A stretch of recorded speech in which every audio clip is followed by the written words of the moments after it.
नमस्कार. वंदन हे चंदनापेक्षा नेहमीच श्रेष्ठ असतं.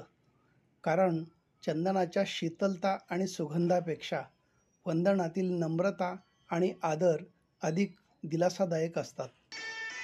आपल्या स्वतःच्या चुका मुठीत झाकून लोकांकडे बोट दाखवण्याची माणसाला फार वाईट सवय असते.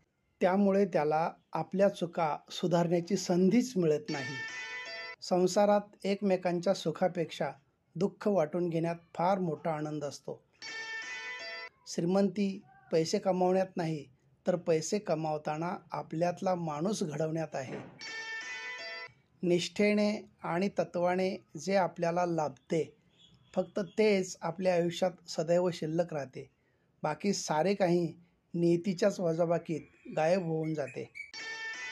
संधी मिळताच भावनांच्या तव्यावर पोळी भाजून घेणारी माणसं आपली कधीच नसतात. कारण पाणवठ्याची आठवण त्यांना तहान लागल्यावरच होत असते.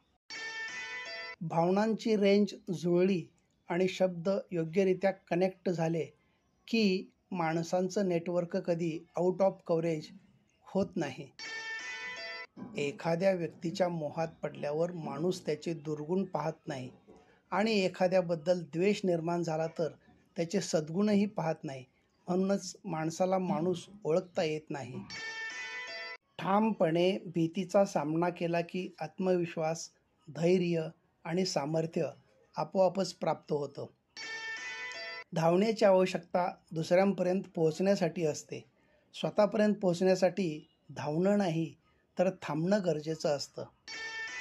पेट में गया जहर सिर्फ एक व्यक्ति को मारता है, लेकिन जो जहर कानों में जाता है वही सैकड़ों लोगों को मारता है. धन्यवाद.